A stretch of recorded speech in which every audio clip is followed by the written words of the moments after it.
Don Mateo era un hombre de 68 años. Su fortuna provenía de años de trabajo honrado. Había empezado con una pequeña panadería y, con esfuerzo, la convirtió en una de las más reconocidas del país. Tenía propiedades, vehículos y una cuenta bancaria envidiable. Pero a pesar de eso, seguía siendo el mismo hombre sencillo que de joven se levantaba antes del amanecer para amasar pan con sus propias manos. A diferencia de muchos empresarios, él no olvidó de dónde venía. Nació pobre, en un barrio humilde, y recordaba perfectamente los días en que comía solo una vez al día. Por eso, cuando la vida le sonrió, decidió que su dinero serviría para hacer el bien. Todos los sábados, don Mateo recorría los barrios más necesitados, llevando comida, ropa y medicinas. Nunca lo hacía con cámaras ni con fines de fama. Lo hacía por amor. Decía siempre, el pan se comparte mejor cuando el alma está llena. Pero su familia no lo veía así. Sus hijos, Marta y Julián, vivían en la ciudad, ambos acostumbrados a la comodidad, a los lujos y a las apariencias. Veían las acciones de su padre como una pérdida de tiempo, o peor aún, como una vergüenza. «Papá», le decía Marta, cruzada de brazos con ese tono altivo que tanto le dolía, «no puedes seguir regalando dinero a cualquiera. Esa gente solo se aprovecha. Y si lo hacen», respondía él con serenidad, «¿no es mejor perder unos pesos que perder el corazón?» Julián, más frío, solía burlarse abiertamente. «Viejo, tú trabajaste toda tu vida para que ahora esa bola de vagos viva de ti». «No, hijo», respondía don Mateo, bajando la mirada. «Trabajo para que a alguien, al menos, le falte un día menos de hambre». Ellos no entendían, y quizás nunca lo harían. En su gran casa, rodeado de cuadros caros y muebles de lujo, don Mateo se sentía solo. Sus hijos rara vez lo visitaban, salvo para discutir sobre herencias, propiedades o inversiones. Ellos hablaban de dinero, él, de amor, y en medio de esa distancia invisible, su corazón se iba llenando de un silencio doloroso. Sin embargo, en los barrios pobres donde lo esperaban con sonrisas, él encontraba la paz. Las madres lo abrazaban con lágrimas, los niños corrían a su encuentro, y los ancianos le bendecían las manos. Allí no lo llamaban señor, sino don Mateo, el del pan bueno. Y aunque regresaba cansado, regresaba feliz, porque sabía que en ese gesto simple, dar, se encontraba el sentido de su vida. Aquel invierno, mientras el viento soplaba fuerte entre los árboles del jardín, don Mateo observó el retrato de su difunta esposa sobre la chimenea y murmuró con ternura, «Rosa, ojalá pudieras verlos. Ellos me llaman loco, pero tú sabes que esto es lo que siempre quisimos, compartir lo que tenemos aunque nadie lo entienda». Él no sabía que esa frase sería la antesala de los días más oscuros de su vida, porque pronto, la crítica, el egoísmo y la ingratitud de su propia sangre lo pondrían de rodillas ante el destino. Las mañanas de don Mateo comenzaban con el canto de los pájaros y el aroma del pan recién horneado. Aunque ya no trabajaba en la panadería como antes, él insistía en seguir preparando algunas piezas cada día. Decía que le recordaban sus inicios, cuando no tenía nada más que un horno viejo, un saco de harina y la fe de que todo podía mejorar. El sol apenas despuntaba cuando abría las ventanas de su cocina. La luz dorada se filtraba entre las cortinas blancas, iluminando ese lugar lleno de recuerdos. En la mesa había fotografías de su esposa, de sus hijos cuando eran pequeños y de la vieja panadería del barrio. A un lado siempre había una libreta. Allí apuntaba los nombres de las familias que visitaría ese día.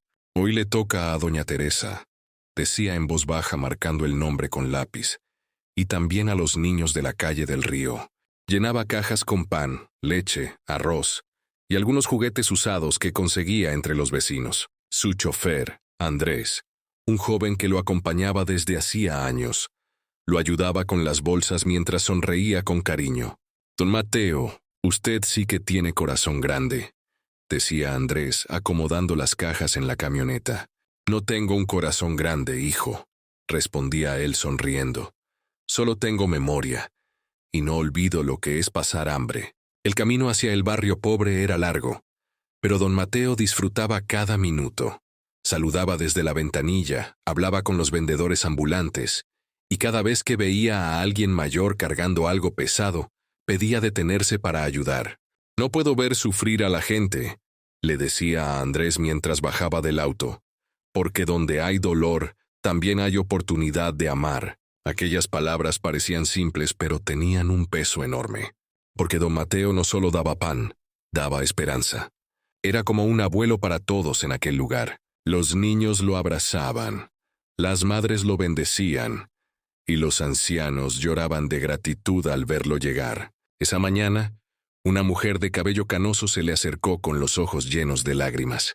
«Don Mateo», dijo con voz temblorosa, «usted no se imagina lo que significa para nosotros. Mis nietos no habían comido desde ayer». Él tomó sus manos con ternura y respondió, «No me dé las gracias, doña Teresa. Agradezca a Dios. Yo solo soy el mensajero». Y así pasaban las horas, repartiendo, abrazando, escuchando historias tristes y devolviendo sonrisas donde solo había resignación. Pero mientras su nombre se llenaba de bendiciones en las calles humildes, en su casa se pronunciaba con desprecio. Esa misma tarde, Marta y Julián llegaron de improviso. Ambos vestían elegante, como si el dinero se les escapara hasta por los gestos. Entraron sin saludar, observando las bolsas apiladas junto a la puerta. «Papá, ¿otra vez con tus obras de caridad?», preguntó Julián con tono molesto. «No son obras de caridad, hijo», contestó don Mateo limpiándose las manos con un paño. «Son visitas a mis amigos». Marta soltó una risa irónica. «¿Amigos? ¿Desde cuándo los mendigos son tus amigos?». Don Mateo la miró en silencio. No respondió de inmediato. Sabía que la soberbia se combate con calma. «Desde el día en que vi hambre en sus ojos», dijo finalmente. «Desde el día en que comprendí que ayudar no me quita nada, pero a ellos les da todo». Sus hijos intercambiaron una mirada cómplice. «Papá, tienes que entender», intervino Marta, «que la gente va a pensar que estás loco. Y si lo piensan, que lo piensen», replicó él con voz serena. «Prefiero ser un loco que ayuda, que un cuerdo que ignora». El silencio pesó por unos segundos. Julián respiró hondo y dijo casi en un susurro, «¿Sabes qué pienso, viejo? Que no quieres aceptar que ya no estás en edad para andar jugando al santo». Don Mateo bajó la mirada, no por vergüenza, sino por tristeza. «Tienes razón, hijo. Ya no tengo la fuerza de antes, pero me queda algo más valioso. La voluntad de seguir haciendo el bien». A Marta le molestó escuchar eso. «Siempre con tus frases bonitas», bufó recogiendo su bolso. «Solo espero que no termines regalando todo lo que te costó una vida construir». Él la observó alejarse, sabiendo que en sus palabras no había maldad, sino vacío. Vacío de comprensión, de amor, de humanidad. Esa noche, don Mateo se quedó solo en la casa. El reloj marcaba las 9, y el silencio era tan profundo que podía oír el crujido de la madera bajo sus pasos. Se sentó frente al retrato de su esposa y le habló como si aún estuviera ahí. «Rosa, nuestros hijos se olvidaron de sentir. No los culpo, la vida los hizo duros, pero duele ver cómo el dinero les quitó el alma». Una lágrima resbaló por su mejilla. Miró la chimenea encendida, respiró hondo y murmuró, «Mañana saldré temprano otra vez. No sé cuántos días más me queden, pero quiero gastarlos ayudando a quien lo necesite». Cerró los ojos con una paz que solo tienen los que hacen el bien sin esperar recompensa. Porque en el fondo don Mateo sabía algo que su familia aún no entendía. Que el amor, cuando se entrega de verdad, nunca se pierde, siempre regresa. Y aunque aún no lo sabía, aquel amor pronto regresaría a él. Pero no de su familia, sino de los mismos pobres que él había ayudado, los únicos que jamás lo olvidarían. El amanecer de aquel domingo parecía como cualquier otro. El cielo estaba despejado, y el aroma del pan recién horneado llenaba la casa. Don Mateo había preparado más cajas que de costumbre, pues ese día había planeado llevar desayuno a un albergue donde dormían personas sin hogar. Era su costumbre hacerlo cada primer domingo del mes. Vestido con su suéter beige, sombrero de ala corta y una sonrisa tranquila, salió al jardín mientras Andrés acomodaba los paquetes en la camioneta. «Hoy hay mucho por hacer, hijo», dijo con entusiasmo. Me contaron que hay nuevos niños en el refugio del río. Sí, don Mateo. La gente allá pregunta por usted cada semana. Dicen que su pan les sabe distinto, que tiene algo especial. No es el pan, Andrés, respondió con una sonrisa melancólica. Es el amor con que se hace. Subieron al vehículo y partieron. El trayecto era largo, pero su corazón lo hacía sentir ligero. Sin embargo, esa paz se quebraría en cuestión de horas. Esa misma mañana, en la ciudad, Marta y Julián desayunaban en un restaurante lujoso junto a algunos empresarios y amigos de la familia. Uno de ellos, entre risas, soltó una frase que los dejó helados. Oigan, ¿es cierto que el señor Mateo, su padre, anda por los barrios repartiendo comida a los vagabundos? Marta sintió que la sangre le hervía. ¿Quién le dijo eso?, preguntó fingiendo una sonrisa. Lo vi con mis propios ojos, respondió el hombre, burlón. Llegó en una camioneta llena de cajas, rodeado de mendigos. Parecía un político en campaña. Las risas llenaron la mesa. Julián bajó la mirada, incómodo, y Marta con la voz tensa dijo, «Mi padre es especial. Tiene un buen corazón, pero a veces no piensa lo que hace». Las carcajadas aumentaron. «Bueno, pues si no piensa, al menos tiene dinero», bromeó otro. «Ojalá me adopte ese loco generoso». Esa conversación se convirtió en el rumor del día. En menos de 24 horas, la ciudad entera hablaba del millonario que alimentaba vagabundos. Algunos lo aplaudían, pero la mayoría se burlaba. Los periódicos locales publicaron una nota con una foto suya rodeado de gente humilde. El titular decía, «Don Mateo, el rico que prefiere a los pobres». Cuando sus hijos vieron la noticia, la vergüenza los consumió. Marta fue la primera en reaccionar. Tomó el teléfono, marcó a su padre y le habló con una furia que heló el alma. «Papá, ¿qué has hecho?», gritó al otro lado de la línea. «Eres la burla de todos». Don Mateo, confundido, respondió con calma. «¿Qué pasa, hija? Solo llevé comida a quienes no tienen». «Eso no es caridad, papá. Eso es exhibirte como un loco. Toda la gente se ríe de nosotros». «¿De nosotros?», preguntó él con voz serena. No creí que alimentar al hambriento fuera motivo de vergüenza. Pero antes de que terminara la frase, ella colgó. Horas más tarde, Julián llegó a la casa. No tocó la puerta. Entró con pasos duros, el rostro rojo de coraje. Don Mateo estaba en el patio, regando las plantas, ajeno a la tormenta que se avecinaba. «¿Así que ahora eres el payaso del pueblo, papá?», dijo con tono frío. Don Mateo lo miró sorprendido. «¿Payaso? No entiendo, hijo». «Sí entiendes», respondió él levantando la voz. «Todos hablan de ti. Las redes, los periódicos, los socios de mis empresas. Todos. Dicen que el viejo millonario reparte pan a vagabundos y mendigos como si fuera uno de ellos».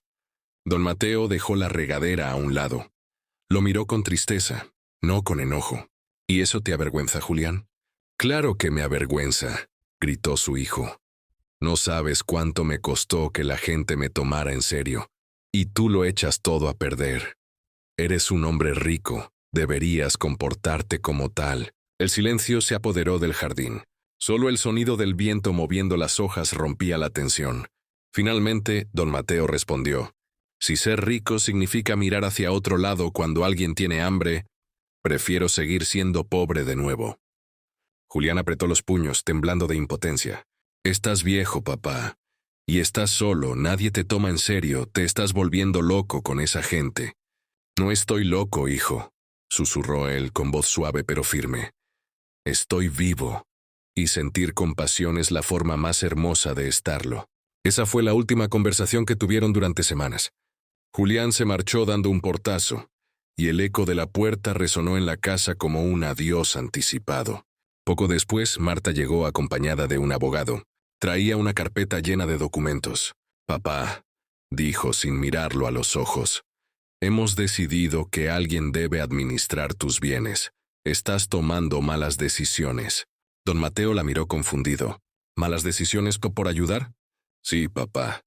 Estás regalando dinero sin sentido. No queremos que termines arruinado». El abogado extendió unos papeles. «Solo debe firmar aquí, don Mateo. Sus hijos administrarán su patrimonio y sus cuentas bancarias». Por primera vez, El hombre que siempre respondía con calma se quedó sin palabras. Sintió como algo se rompía dentro de él. Miró a su hija, y no reconoció en sus ojos el amor que alguna vez le tuvo. Así que eso soy para ustedes, Tom dijo en voz baja. Una cuenta por controlar. Marta bajó la mirada sin poder sostener la suya. Papá, solo queremos protegerte. No, hija, interrumpió él. No quieren protegerme. Quieren proteger lo que creen que es suyo. Tomó los papeles, los dobló lentamente y los colocó sobre la mesa sin firmarlos. Prefiero morir pobre a vivir rodeado de ricos sin alma. Marta soltó un suspiro frustrado. Se levantó y dijo con frialdad: Entonces no te quejes cuando te quedes solo, papá. Esa frase fue como una puñalada, y aunque él intentó sonreír, en el fondo supo que algo dentro de su familia había muerto ese día. Esa noche el silencio volvió a llenar la casa, pero esta vez ya no fue un silencio de paz, sino de abandono. Don Mateo se sentó frente a la chimenea y con la mirada perdida, susurró entre lágrimas: Quizás tienen razón, quizás me quedé solo, pero si la soledad es el precio por hacer el bien, lo pagaré con gusto. Esa noche, el silencio era tan pesado que podía escucharse el tic-tac del viejo reloj colgado en la pared. Don Mateo no cenó, no encendió la luz del comedor, ni buscó conversación alguna. Solo se quedó mirando el fuego de la chimenea, mientras las lágrimas resbalaban lentamente por su rostro envejecido. Cada chispa que saltaba del fuego le recordaba un momento vivido: el nacimiento de sus hijos, las tardes en que los llevaba a jugar al parque, las veces que se desveló trabajando solo para asegurarles un futuro digno. Y ahora, esos mismos hijos eran quienes lo juzgaban por tener un corazón demasiado bueno. ¿En qué momento fallé?, susurró con voz temblorosa. ¿Cuándo olvidaron lo que es amar sin esperar nada a cambio? Al amanecer, don Mateo se levantó antes que el sol. Preparó café, tomó su libreta de apuntes y comenzó a escribir con una calma extraña, casi espiritual. Eran cartas, una para Marta, otra para Julián, y una más para Andrés, su fiel ayudante, a quien consideraba casi como un hijo. En ellas no había reproches, solo gratitud, enseñanza y una frase final que se repetiría en cada una. El amor no se demuestra con palabras, sino con la forma en que tratamos a quien no puede devolvernos nada. Después de sellarlas, don Mateo tomó su abrigo, su sombrero y una pequeña maleta. Entró a su despacho, abrió la caja fuerte y la miró por última vez. Adentro reposaban los documentos de sus empresas, escrituras, cuentas y joyas familiares. Todo lo que alguna vez representó poder, todo lo que ahora le pesaba como una cadena. Sacó solo una pequeña libreta de ahorros y la guardó en el bolsillo. Luego cerró la caja fuerte, se sentó frente al escritorio y escribió una última nota. A partir de hoy mi riqueza pertenece a quienes sí valoran la bondad. No busquen mi dinero. Búsquense a ustedes mismos. A las 7 en punto, Andrés llegó como cada mañana. Pero al verlo con la maleta en la mano, su rostro cambió. «Don Mateo, ¿se va de viaje?» El anciano sonrió con ternura. «Sí, hijo, me voy, a buscar paz. ¿Y sus hijos? Ellos ya emprendieron su propio camino. Yo solo quiero encontrar el mío». Andrés, con la voz quebrada, preguntó: «¿Volverá don Mateo?» El viejo panadero miró al horizonte y respondió: «Tal vez, cuando el amor vuelva a tener más valor que el dinero». Antes de partir, fue a su panadería una última vez. Encendió el horno, preparó masa y horneó pan como en sus primeros años. Mientras el olor se extendía por el lugar, las lágrimas le nublaron la vista. Cada pieza que salía del horno era un recuerdo, cada pan redondo, una despedida. Luego llamó a los empleados, los reunió frente al mostrador y les entregó sobres cerrados. Dentro, cada uno tenía una carta y la escritura de un pequeño porcentaje del negocio. «Este lugar ahora les pertenece», dijo con voz firme. «Cuídenlo como yo cuidé de ustedes». Nadie habló, nadie se movió. Solo lo miraban con lágrimas contenidas, sabiendo que era una despedida. Antes de salir, don Mateo se giró una última vez hacia ellos. «El pan se hace con harina y agua, pero el verdadero sabor viene del alma. No lo olviden nunca». Salió caminando despacio, con la maleta en una mano y su bastón en la otra. Nadie supo exactamente a dónde fue. Algunos dijeron que se marchó al campo. Otros juraron haberlo visto en un pequeño pueblo, trabajando en una panadería humilde, junto a niños necesitados. Lo cierto es que don Mateo desapareció sin dejar rastro. Sus hijos, al principio, pensaron que se trataba de un berrinche, pero los días pasaron, y las llamadas no tuvieron respuesta. Cuando fueron a su casa, solo encontraron la nota sobre el escritorio y las cartas cerradas. Marta fue la primera en abrir la suya. Sus manos temblaban mientras leía aquellas palabras escritas con la caligrafía inconfundible de su padre. A medida que avanzaba, el llanto le impedía seguir. La carta terminaba con una frase que le atravesó el corazón. «Hija, no me duele que te avergüences de mí. Me duele que olvidaras de quién aprendiste a amar». Julián, al leer la suya, se desplomó en el sillón. Dentro del sobre, además de la carta, había una copia del testamento. En él, don Mateo había dejado una condición. Toda su fortuna quedaría a nombre de quienes continuaran su labor de ayudar a los pobres. Ni Marta ni Julián figuraban como herederos directos. Esa misma noche, la noticia corrió por todos lados. Los medios que antes se burlaron ahora titulaban «El empresario que donó su fortuna y desapareció sin dejar huella». Marta y Julián se miraron entre sí, por primera vez sin palabras.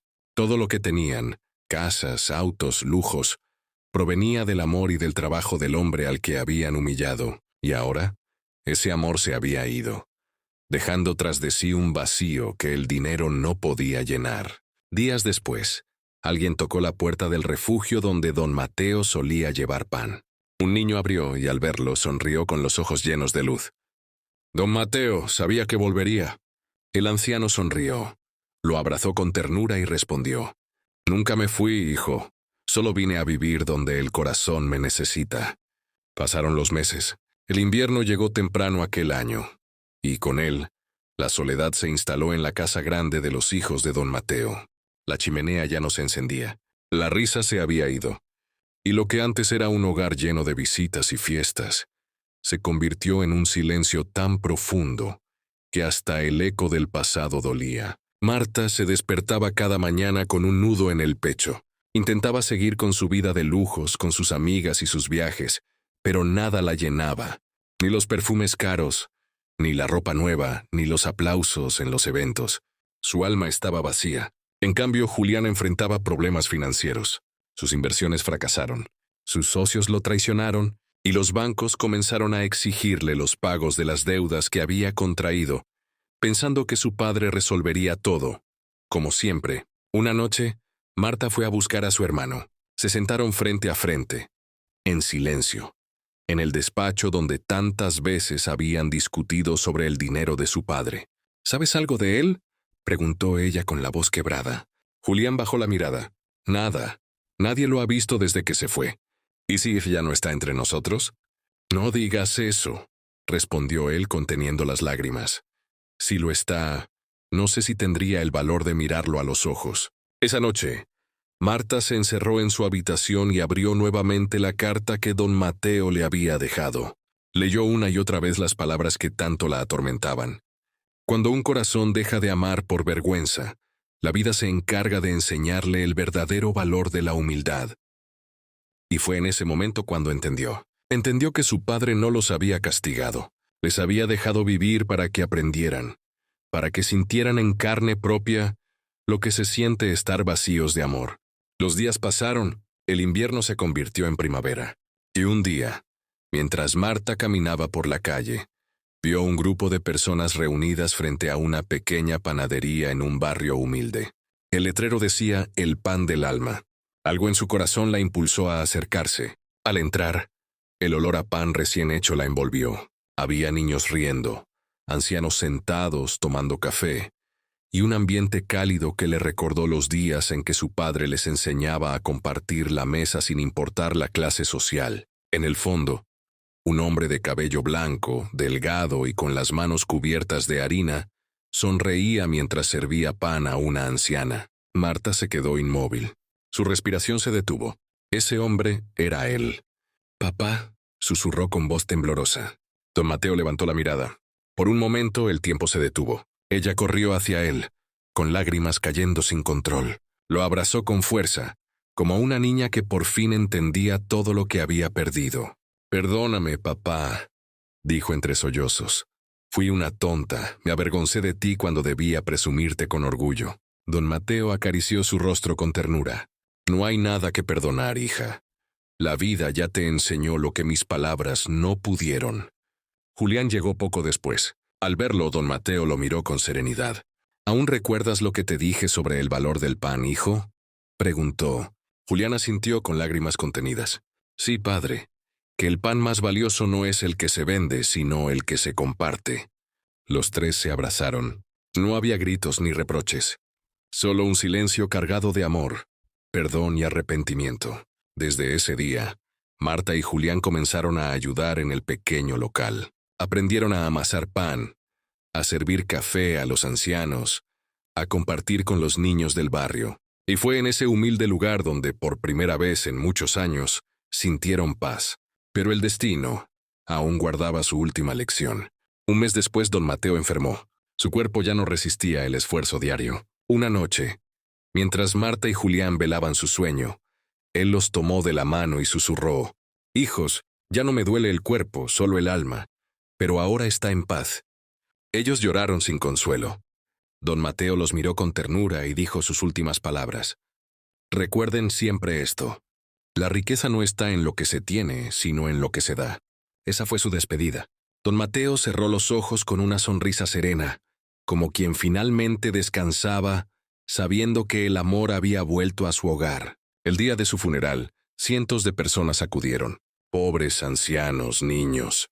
Todos aquellos a quienes él había ayudado alguna vez. El barrio entero lloró su partida, pero también celebró la huella imborrable que dejó. Marta y Julián, tomados de la mano, miraban la tumba con el corazón destrozado. En la lápida, una frase grabada en piedra resumía toda su vida: «Aquí descansa un hombre que prefirió dar pan al alma antes que riqueza al bolsillo». Hay historias que duelen, pero hay otras como la de don Mateo que no solo duelen, te marcan el alma, porque no hay dolor más grande que el de ser juzgado por hacer el bien. No hay tristeza más profunda que la de ser criticado por tener un corazón noble. Don Mateo fue un hombre que lo tuvo todo, y que decidió quedarse solo con lo esencial: la paz de su conciencia. Mientras muchos acumulaban riquezas, él prefería repartirlas en forma de pan y compasión. Y aunque fue despreciado por sus propios hijos, la vida, con su sabiduría silenciosa, se encargó de poner todo en su lugar. A veces la justicia divina no llega con castigos, sino con verdades, con el reflejo de lo que somos, devuelto por el tiempo, porque el tiempo, ese juez que nunca se equivoca, siempre revela quién actuó por amor y quién lo hizo por interés. Don Mateo no murió con tristeza, partió con serenidad, sabiendo que había cumplido su misión: enseñar a amar sin esperar, ayudar sin mirar a quién, y perdonar incluso a quienes no lo merecían. Sus hijos, Marta y Julián, aprendieron tarde, sí, pero aprendieron. Descubrieron que las manos que alguna vez rechazaron eran las mismas que les habían dado todo, y entendieron, entre lágrimas y pan recién hecho, que no hay riqueza más grande que un corazón bueno. La vida tiene una manera extraña de enseñarnos. A veces te quita todo, solo para mostrarte que lo importante no se compra. Que el amor no se mide en monedas sino en gestos. Que ayudar a los demás, aunque el mundo te critique, siempre será la mayor forma de riqueza. No te avergüences nunca de ser humilde, porque la humildad no te hace menos, te hace verdadero. Y cuando la vida cierre tu historia, que nadie te recuerde por lo que tenías, sino por lo que diste sin esperar nada. Soy don Ernesto, y hoy te dejo una lección escrita con lágrimas, pan y amor. Nunca dejes de hacer el bien, aunque te critiquen por hacerlo, porque el día que más te humillen por tu bondad, será el día en que el cielo escriba tu nombre con orgullo. Gracias por escucharme. Nos vemos en la próxima historia, aquí, donde el alma habla más fuerte que el ruido del mundo.